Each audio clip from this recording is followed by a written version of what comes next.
के पूर्व जन्म से जुड़ी एक कथा के बारे में बताने जा रहे हैं कि आखिर कैसे एक गरीब ब्राह्मण देवताओं का कोषाध्यक्ष व धन का देवता बन जाता है। शिव पुराण की एक कथा के अनुसार अपने पूर्व जन्म में कुबेर देव एक गुणनिधि नामक ब्राह्मण थे। अपने बालपन में पिता द्वारा उन्होंने धर्म शास्त्रों की शिक्षा ग्रहण करी, लेकिन धीरे धीरे गलत मित्रों के संगति के कारण उनका ध्यान धार्मिक कर्म कांडों से हटकर जुआ खेलने तथा चोरी करने में लगने लगा। गुणनिधि ने धर्म से विमुख होकर अब आलस्य को अपना साथी बना लिया था। इस तरह धीरे धीरे समय बीतता रहा। एक दिन गुणनिधि के पिता ने अपने पुत्र से दुखी होकर उसे घर से बाहर निकाल दिया। अब वह घर से निकाला हुआ बेसहारा एवं असहाय ब्राह्मण था। वह लोगों के घर जा जाकर भोजन मांगता। एक दिन वह भोजन की तालाश में गांव गांव भटक रहा था, परंतु उस दिन उसे किसी ने भोजन नहीं दिया। दुखी होकर गुणनिधि इधर उधर भटकते हुए वन की ओर जा पहुंचा। भूख व प्यास से उसका बुरा हाल हो रहा था। तभी उसे कुछ ब्राह्मण अपने साथ भोग की सामग्री ले जाते हुए दिखाई दिए।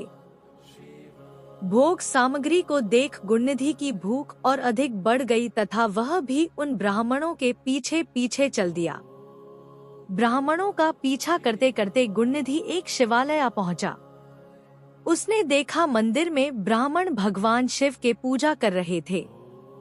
भगवान शिव को भोज अर्पित कर वे भजन कीर्तन में मग्न हो गए। उधर गुणनिधि भी इस ताक में था कि आखिर कैसे उसे भोजन चुराने का मौका मिले। गुणनिधि को यह मौका मिला रात्रि के समय। रात्रि के समय भजन कीर्तन की समाप्ति के बाद सभी ब्राह्मण सो गए तथा गुणनिधि को बस इसी मौके का इंतजार था। वह चुपके से दबे पांव भगवान शिव के प्रतिमा के समीप गया तथा वहां से भोग के रूप में रखा प्रसाद चुराकर भागने लगा।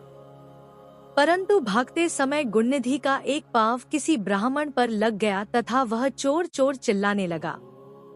गुणनिधि जान बचाकर भागा, परंतु नगर के रक्षक का निशाना बन गया तथा उसकी मृत्यु हो गई। परंतु अनजाने में गरीब ब्राह्मण गुणनिधि से महाशिवरात्रि के व्रत का पालन हो गया तथा वह उससे प्राप्त होने वाले शुभ फल का हकदार बन गया। उस व्रत के फलस्वरूप अपने अगले जन्म में गुणनिधि कलिंग देश का राजा बना। अपने इस जन्म में गुणनिधि भगवान शिव का परम भक्त था। वह सदैव भगवान शिव की भक्ति में खोया रहता।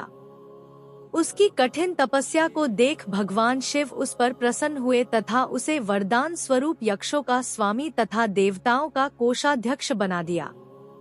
इस प्रकार गरीब ब्राह्मण गुणनिधि से वह धन के देवता कुबेर बने।